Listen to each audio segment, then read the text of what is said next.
السلام علیکم ورحمۃ اللہ وبرکاتہ۔ پیارے بچوں، مطالعہ پاکستان لازمی کلاس 10th کے ساتھ احمد ساکی حاضر خدمت ہے۔ ہم نے 3 چیپٹر پہلے مکمل کر رکھے ہیں اور چوتھا چیپٹر ہم نے شروع کیا ہوا ہے۔ بورڈ پیپر پیٹرن کے مطابق اس کا پہلا حصہ کثیر الانتخابی سوالات بھی ہمارے مکمل ہیں اور دوسرا حصہ یعنی مختصر سوالات و جوابات ہم نے شروع کیا ہے اور اس کا آج انشاءاللہ العزیز چوتھا لیکچر ہے۔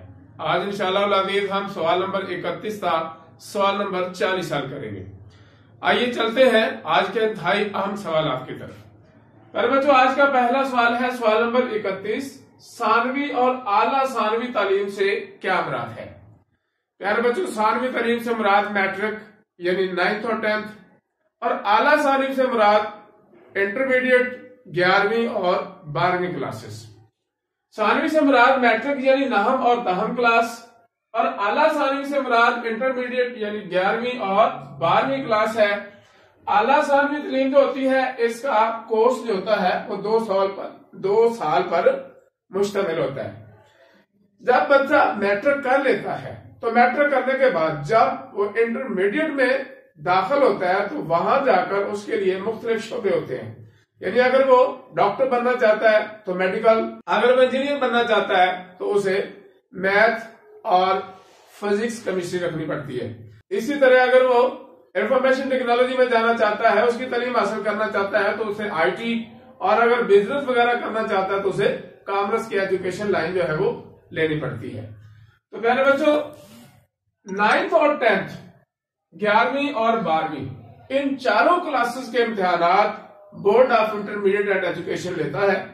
باقی اس سے پہلے کچھ جو کلاسز ہوتی ہیں 5th اور 8th کلاس، اس کے امتحانات جو ہے وہ شعبہ تعلیم لیتا ہے۔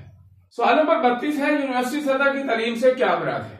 تو پیارے بچوں، یونیورسٹی تعلیم کی سطح جو ہے اعلیٰ ثانوی تعلیم کے بعد یونیورسٹی کی تعلیم شروع ہوتی ہے، یعنی 3rd ایئر سے یونیورسٹی کی تعلیم شروع ہو جاتی ہے، جس کے لیے ملک میں کئی یونیورسٹیاں قائم ہیں۔ یونیورسٹیوں کے علاوہ کالجوں میں بھی اعلیٰ تعلیم دی جاتی ہے۔ بی ایس، ایم فل اور پی ایچ ڈی کے ساتھ ساتھ تحقیقی تعلیم بھی مہیا کی جاتی ہے۔ یونیورسٹیوں کے ساتھ ساتھ کالجز میں بھی 3rd ایئر اور 4th ایئر کے ساتھ ساتھ پوسٹ گریجویٹ کالج جو ہے وہاں ماسٹر کی کلاسز بھی ہوتی ہیں۔ تو یونیورسٹی تعلیم جو ہے یہ اعلیٰ ثانوی کے بعد شروع ہوتی ہے۔ سوال نمبر 33 ہے پیشہ ورانہ تعلیم سے کیا مراد ہے؟ میرے بچوں، پیشہ ورانہ تعلیم سے مراد طلبہ و طالبات جس شعبے سے وابستہ ہونا چاہتے ہیں، یعنی فیوچر میں جا کر، مستقبل میں جا کر جو کاروبار یا ملازمت کرنا چاہتے ہیں، جس شعبے سے وابستہ ہونا چاہتے ہیں اس کے متعلقہ اداروں میں ہی تعلیم حاصل کریں، مثلا بزنس، وکالت، زراعت وغیرہ۔ اور پیشہ ورانہ تعلیم کے لیے متعلقہ اداروں یعنی میڈیکل، انجینئرنگ اور زرعی یونیورسٹیوں میں داخلہ لینا پڑتا ہے۔ تو پیشہ ورانہ تعلیم کے لیے ملک کے اندر میڈیکل یونیورسٹی اور میڈیکل کالجز موجود ہیں، قانون اور وکالت کے لیے لا کالجز اور لا یونیورسٹیز موجود ہیں، اور اسی طرح ایگریکلچر کے لیے زرعی یونیورسٹی موجود ہے۔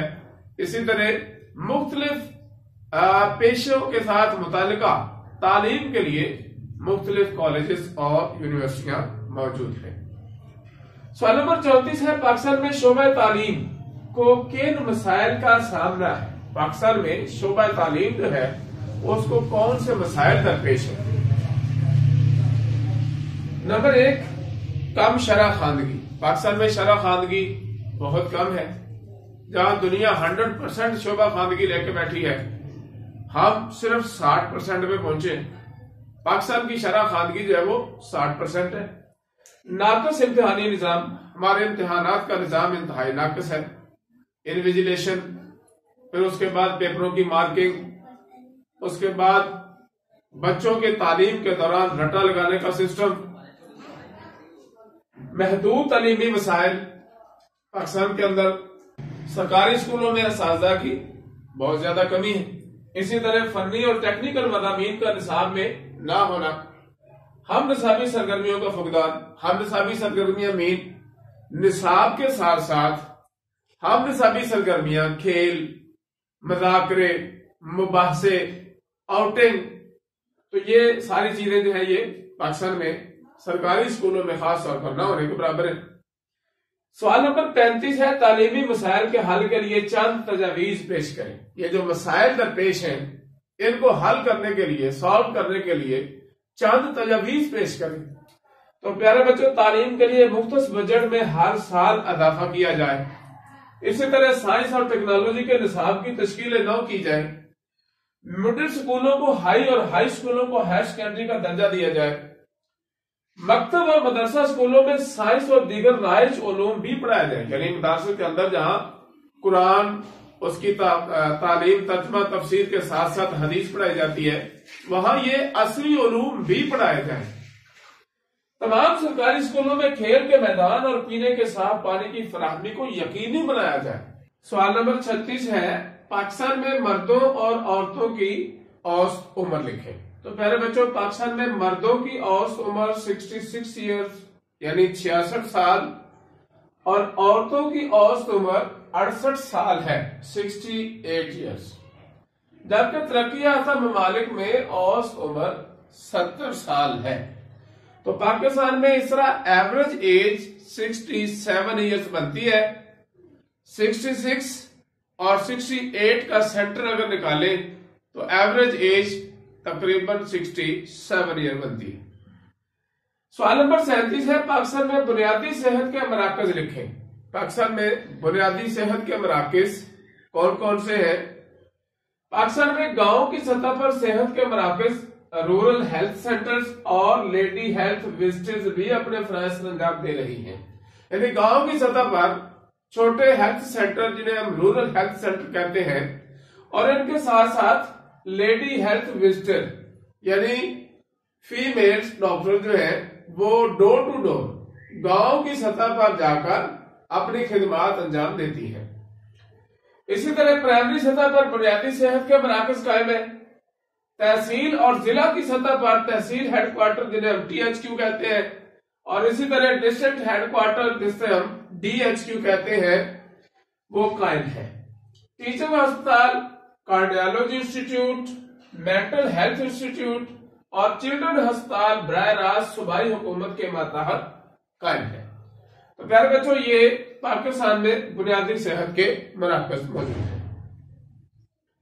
سوال نمبر 38 ہے شعبہ صحت کو درپیش چند مسائل لکھیں۔ پاکستان میں شعبہ صحت کو جو مسائل درپیش ہیں، یعنی جو مسائل سامنے آ رہے ہیں، وہ کون کون سے ہیں؟ تو پیارے بچوں، پاکستان میں آبادی میں اضافے کی نسبت طبی مسائل میں اضافہ کم ہے۔ جس ریشو سے آبادی میں اضافہ ہو رہا ہے اس ریشو سے طبی وسائل میں اضافہ نہیں ہو رہا۔ اسی طرح طبی سہولیات کا فقدان، جدید سے جدید سہولیات جو ہے ان کی کمی ہے۔ کثرت امراض، دن بدن امراض بہت زیادہ بڑھتی جا رہی ہیں اور ان کا سدباب نہیں ہے۔ حفظان صحت کے اصولوں سے ناواقفیت، پاکستان کی اکثر عوام جو ہے وہ حفظان صحت کے اصولوں سے واقف ہی نہیں ہے۔ اسی طرح غیر متوازن غذا وغیرہ، بہت سارے لوگ تو ایسے ہیں کہ جو فاسٹ فوڈ کے عادی ہیں، اور کچھ لوگ ایسے ہیں جو اپنے کھانے کا ٹیبل یعنی ٹائم ٹیبل سیٹ نہیں کرتے، جب جی چاہ کھا لیا، کوئی ایک ٹائم ایڈجسٹ نہیں ہے۔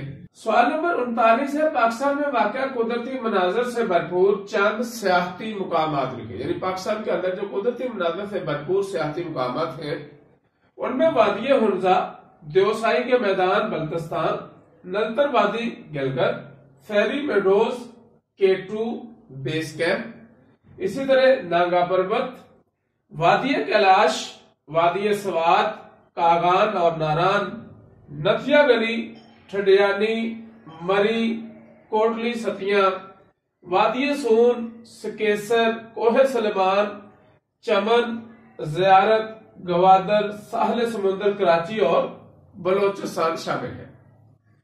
چمن جو ہے یہ افغانستان بارڈر، اسی طرح زیارت جو ہے گوادر اور ساحل سمندر کراچی اور بلوچستان یعنی سمندر کے ساحل پر کراچی کے اندر بہت ساری سیرگاہیں موجود ہیں، اسی طرح بلوچستان کے کچھ علاقے۔